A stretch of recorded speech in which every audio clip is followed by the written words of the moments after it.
Ladies and gentlemen, it is Wednesday the 29th of July, and Mojang just released the new snapshot called 15w31a. This is the first development snapshot for the 1.9 development line of Minecraft. So this is the one that you've all been waiting for.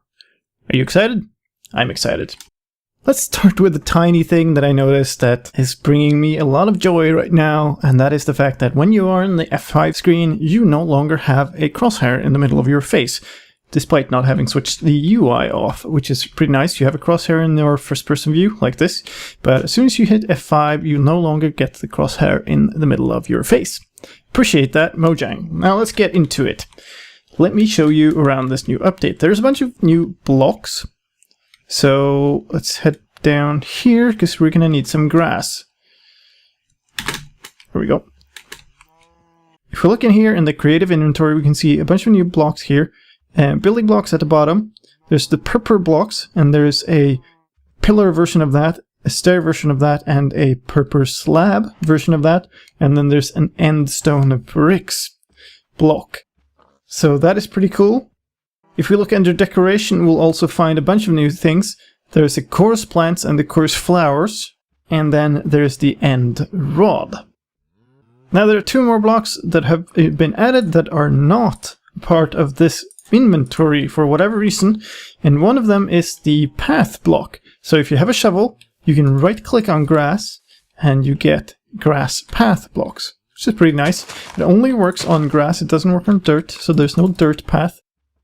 The other one is even more hidden, and the only way to get that, as far as I know, is to do a set block. So slash set block, this block right in front of me, to structure block.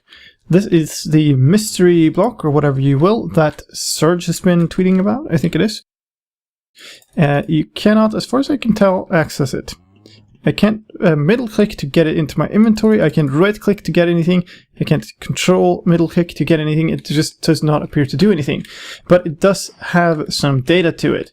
So I can do block data on this thing to find out that it does have some metadata, mirror, ignore entities, author, rotation, data, mode, and name. But the GUI does not appear to be included, as Sarge has mentioned that this block was not supposed to be for us.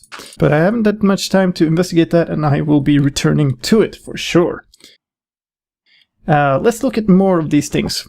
So let's grab ourselves an Endstone, and these blocks, the Purpur blocks and the Endstone bricks, are all just placeable. They can be placed on any material.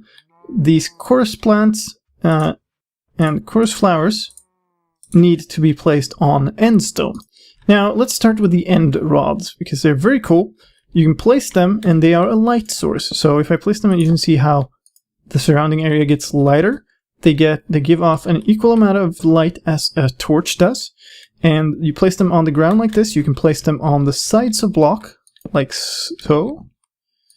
And you can also place them on the underside of blocks, so they hang downwards like so, which is pretty cool. Obviously you place them on top of a block, but they are not as torches, they are actual blocks, so if you break the block that they're sort of stuck to, they still hang. And I don't know if this is intended, if it will stay that way, but it does look a bit weird with one of these rods hanging in mid-air, like so. And as I said, they give off as much light as a torch. However, they are not as a torch in that you cannot walk through them. They do have an actual hitbox, and it is about the size of the base of the rod, so you can't walk through an area that is the same size as this base of the block. Let's look at the coarse plants next. The coarse plants cannot be placed on these blocks. They can only be placed on Endstone. And the coarse flowers is almost a full block, and you can see they grow, and the flower moves upwards. The edges and corners are cut off, but otherwise than that, they are almost a full block. These flowers also have an age, so when they are ripe enough, you should be able to pick the flower off them. Now, I can plant the coarse plant directly here, and you saw that destroyed this thing, but normally they just connect, like so. But apparently I can't have two next to each other, just like you can't have a cactus like that. But it's kind of weird. You can make them go sideways, but not directly next to each other in any block. Anyway, if you break them, they also drop these chorus fruits. Chorus fruits are food, so you can eat them, but you can also do other things with them. So let's go into game mode survival, and I'll show you what happens when you eat them. They are a very different kind of food indeed. So let me stand looking directly at my tree with the rods here and eat one of these. And you see I get teleported. Now, if I take a look around, actually let's go back into creative mode so I can show you properly. If I go up here, the tree I had was over here. So eating one of these chorus fruits actually teleports you, and it teleports you sort of backwards generally, but also seemingly somewhat random. But I will get back to this. I will investigate exactly the conditions of this and report to you my findings in a later video. For now, eating coarse fruits teleports you around in a somewhat random manner. When we're talking about food, there's also another new food item, and it is called the beetroot. Let's get rid of some of this stuff. The beetroot can be eaten as it is and restores half a haunch of food. There's also beetroot soup. Eating beetroot soup restores 3 haunches on the food bar, so that is much better. But let's get some things here. In order to make beetroot soup, you also use 6 beetroots. So the beetroot soup is actually exactly as good as eating 6 different ones. It's just maybe a more compact way of doing that. It's quicker to eat, obviously. But as with other soups or the mushroom stew, the beetroot soup also does not stack. So it's not that compact after all. There are also, if we go under materials, there is beetroot seeds. And that is how you get the beetroots, and in survival you can find those in the end cities that we'll get to later on. Now, let us grab ourselves a furnace, and let me show you some other things. So, and also some coal. Before we move on, one final thing with the beetroot, it can be used to craft rose red dye. Now let's move on to cooking. You can cook the chorus fruits. And while that is cooking, let us grab a bunch of endstone. Let me show you. The way to craft the endstone bricks is by simply placing 4 endstones in a pattern like so. Cooking the chorus fruit gives popped chorus fruit, and despite sounding like popcorn, this is not a food item. I cannot eat that. But if I take 4 of them, I can use those 4 to make 4 purpur blocks. These 4 blocks can then be crafted onwards into purpur slabs,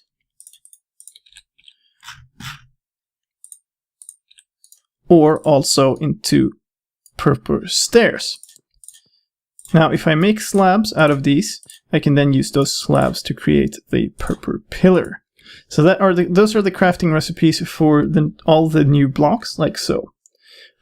One more item that we should definitely take note of is this, the dragon head. I'm still not sure how you get this in survival, if there's any way at all, if you blow up the ender dragon with a charged creeper maybe, as you get the other ones. But this is a decorative item, and you can place it down on the ground, like so. And as you can see, it has a longer snout than one block, which is a bit interesting. So it actually sticks into another block. And there is some differences to this. So if I place it down on the ground here, you can see it's kind of sitting on the ground, but I can also place it against a block, and then it ends up a bit higher up, and the actual horns stick into the block above it instead. It is also slightly more backwards. So there are a bunch of different angles you can put this. You can put this on a 45-degree angle also. So there's all kinds of ways you can do this. And of course, since it is a dragon head, you can also place it on your head. And it's really big and kind of weird. But it's kind of fun to experiment with. I'm sure we'll be able to do plenty of funny things with this as time goes. So let's take that off, and let's head into what you can see here. We now have an offhand. I can hold 2 things at once. The offhand slot down next to my hotbar is by default hidden, and I can switch things in and out of that hand by using the F key for quick access. Characters are by default right-handed, but you can go into options, skin customization, and change your main hand. If you right-click and your primary item does not have a right-click use, then you will use your offhand item. But if my normal item does have a use, then I will use that instead. And if I grab myself a sword, that still blocks, so I'm not using my offhand item like so. Let us clear our inventory, and oh, that is an interesting new error. So if you hold something in your offhand while you do /clear, that clear command only partially succeeds and doesn't clear your offhand and gives you that error message. That's a new bug, and that I will go and report once I'm done with this video. Now let's move on to combat. This is the combat update after all, and we do have a bunch of combat changes. First of all, as you can see here, there's a bunch of new arrows. This update does not, despite the look of this offhand slot, contain shields. And it also does not contain any updates to melee combat. It does, however, contain plenty of updates to ranged combat, so I can use this as usual, and it will... You can see the animation on the bow as it draws in the hotbar, which is new, and it will fire the arrows. The rendering of these are different. I don't know if it's a bug or a feature, but you can see them there like fully lit even at night now. The difference, though, is if I grab one of these spectral arrows, which is a new arrow, and place that into my offhand, I will now be shooting spectral arrows instead. And I'm pretty sure that they're not supposed to look like this. So what is a spectral arrow? That is the one new effect. So let's try it out on Piggy here. If I shoot the pig, I will see an outline of the pig through blocks, and regardless of how far away I go, until the effect runs out. To get a spectral arrow, we need 4 pieces of glowstone dust and an arrow. So we place an arrow in the center, and then make a cross out of glowstone dust to get spectral arrows. The other kind of arrow that there is a potion-tipped arrow. So you can see potion of night vision, potion of invisibility, potion of leaping, fire resistance, and so on. So apparently you can put any kind of potion on the tip of an arrow. And of course, depending on which one of these I pick for my offhand slot, it will use that one. I have been unable this far to determine exactly how to craft these, if it's in this snapshot or not, but I'm assuming that it will be something similar to how we craft the spectral arrows. Shooting somebody with a potion-tipped arrows does the entirely obvious thing of applying the potion to that entity, regardless of if it's a player or a mob. This will obviously have a lot of effect on PvP combat, but another thing related to combat that has changed is the end boss. And together with it, a lot of things in the end. So let's head on over to the end. As you can see, from here the end looks quite similar to what it always has done. But as we get closer, we can see a few differences. The pillars are now placed in a circle around the center at where we can find the portal. However, the portal is not lit yet, but it's already there. And the towers protect the dragon that is flying around, protecting the central portal. This means that the fight is now much more localized around the center of the island, and the dragon will actually at times fly down to protect the portal itself. Another change is that the top of some of the towers, usually the highest towers, have been encased in iron bars. This means that I can no longer just shoot to get rid of these crystals. You actually have to take some risk and climb the tower to get to this. Break it open and then break it. So there's a new element of difficulty added into this boss fight. Other than that, this island looks exactly like it did before, and there's no real difference. So let's gear up and fight this dragon.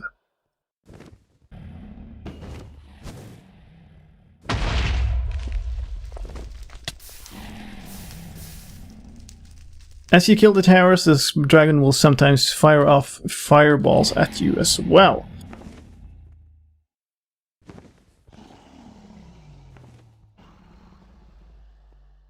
In addition to that, you can also... Whoops. He also does an ender breath thing, like so, which appears to just be a harmful effect. Nothing strange about that. Now, you can see in the top right hand side of my screen that I also have potion effects visible now. And that goes also for negative effects. So if I get poisoned or if I get slowed or anything else, you will also see the effect there. So let's skip ahead and show you the end of this combat. Alright, so the dragon is almost dead. Let's take her out.